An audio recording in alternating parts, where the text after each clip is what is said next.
Students, welcome back to my class. So, we will discuss frog in the receptors in the Bakia and the eyes in the which bargain class.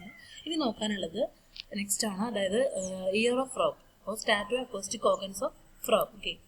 So, statoacoustic organs they are organs of equilibration and hearing. Hearing matralla equilibration organs are statoacoustic organs.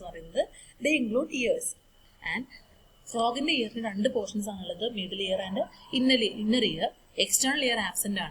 The middle ear is externally covered by tympanic membrane. Close middle ear externally close cover tympanic membrane. It stretches over a cartilaginous string called annulus tympanicus. Okay. That's the middle ear is air filled cavity. Tympanic cavity. This tympanic cavity pharynx communicate through a narrow tube called eustachian tube or pharyngo-tympanic canal. Tympanic cavity is bridged by a slender bone called columella oris or plectrum. That plectrum derives from the hyoid arch and the function is it transmits vibration from tympanic membrane to inner ear. Tympanic membrane is vibrations in inner ear transmit the plectrum or columella oris. Then the inner end of columella is attached to a cartilaginous plate called stapedial plate. Inner end of columella is a cartilaginous plate attached to the plate stapedial plate. Tympanic cavity communicates with the inner ear by an opening called fenestra ovalis. Okay. Inner ear is open. That opening is fenestra ovalis. Stapedial plate remains plugged into it and fenestra ovalis is bordered by a bony ring called operculum and covered by a membrane. Fenestra ovalis is covered border with a bony ring. Operculum and plectrum fused operculum plectrum complex forms. That's a amphibians characteristic feature. The operculum plectrum complex. Okay. Then inner ear consists of fluid filled membranous bag called membranous labyrinth. The fluid filled membranous bag membranous labyrinth. It is enclosed within a bony capsule of the pro-aortic bone called bony labyrinth. Okay. In the inner ear, we have a fluid filled bag membranous labyrinth. That is enclosed within a pro-aortic bone. Bony labyrinth is enclosed. Bony labyrinth is perilymph fluid filled and membranous labyrinth is endolymph filled. Okay. This membranous labyrinth contains receptors for hearing and balancing. Membranous labyrinth is balancing and hearing receptors. That's two portions. Namely, median portion is otosacus or vestibule and three semicircular canals.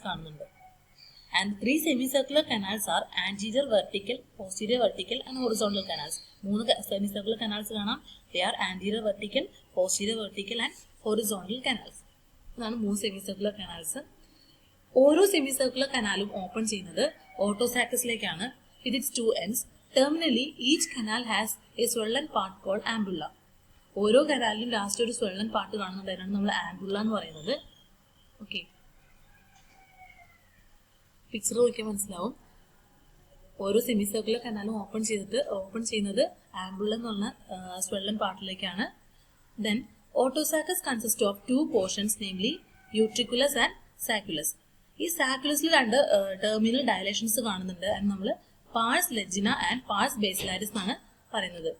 Okay, semicircular canal that's otosacculus open that's open canal swollen part that's ampulla. This otosacculus two portions utriculus and sacculus. Sacculus bears two terminal dilations, namely pars legina and pars basilaris. Okay.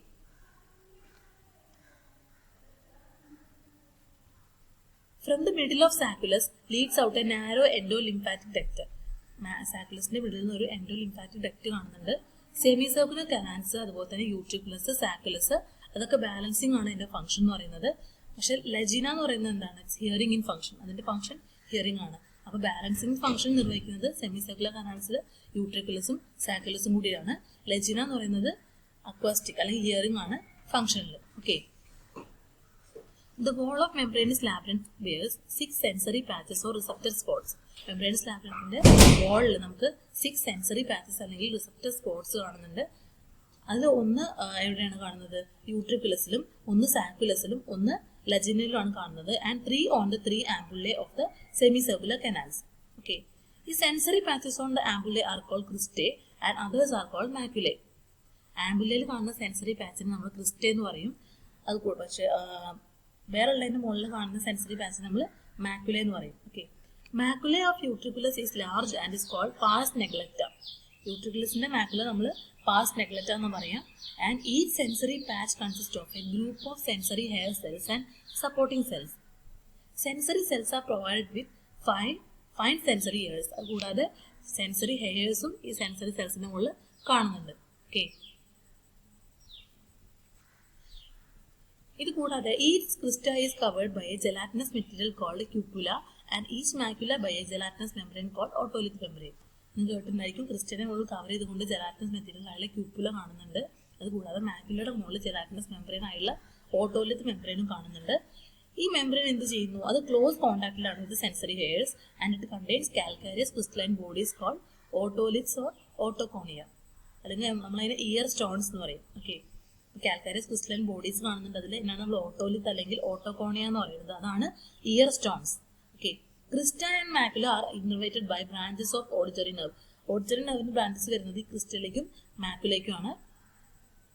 പിന്നെ in the wall of saculus there are two special sensory areas, namely papilla amphibiorum and papilla basilaris. രണ്ട് sensory areas കാണാം വാക്യുലസിന്റെ മുകളിൽ, സാക്കുലസിന്റെ മുകളിൽ. They are papilla amphibiorum and papilla basilaris. അത് papilla amphibiorum എന്ന് പറയുന്നത് ബിലോ 1000 ഹെർട്സിലെ സൗണ്ട് ഫ്രീക്വൻസിക്കാണ് സെൻസിറ്റീവ് ആയിട്ടുള്ളത്. ആൻഡ് പാപ്പില്ല ബേസിലാരിസ് എന്ന് പറഞ്ഞാൽ എബോവ് 1000 ഹെർട്സിലെ സൗണ്ട്സിന് സെൻസിറ്റീവ് ആണ് പാപ്പില്ല ബേസിലാരിസ്. ഓക്കെ. ഇതാണ് ഇന്റേണൽ ഇയർ. ഫ്രോഗിന്റെ ഇന്റേണൽ ഇയറിന്റെ പിക്ചർ ആണ് കാണുന്നത്. സെമി സർക്കുലർ കനാല്, അതിന്റെ ആംബുള്ളയാണ് കാണുന്നത്. This utriculus, sacculus, horizontal canal, posterior vertical canal കാണാം. കൂടാതെ ആന്റീരിയർ വെർട്ടിക്കൽ സെമി സർക്കുലർ കനാലും ഇവിടെ കാണുന്നുണ്ട്. അത്രയാണ് ഇയറിന്റെ കാര്യം പറയാനുള്ളത്. ഇനി ബാക്കി റിസപ്റ്റേഴ്സിനെ കുറിച്ച് നമുക്ക് നെക്സ്റ്റ് ക്ലാസ്സിൽ നോക്കാം. Okay, thank you.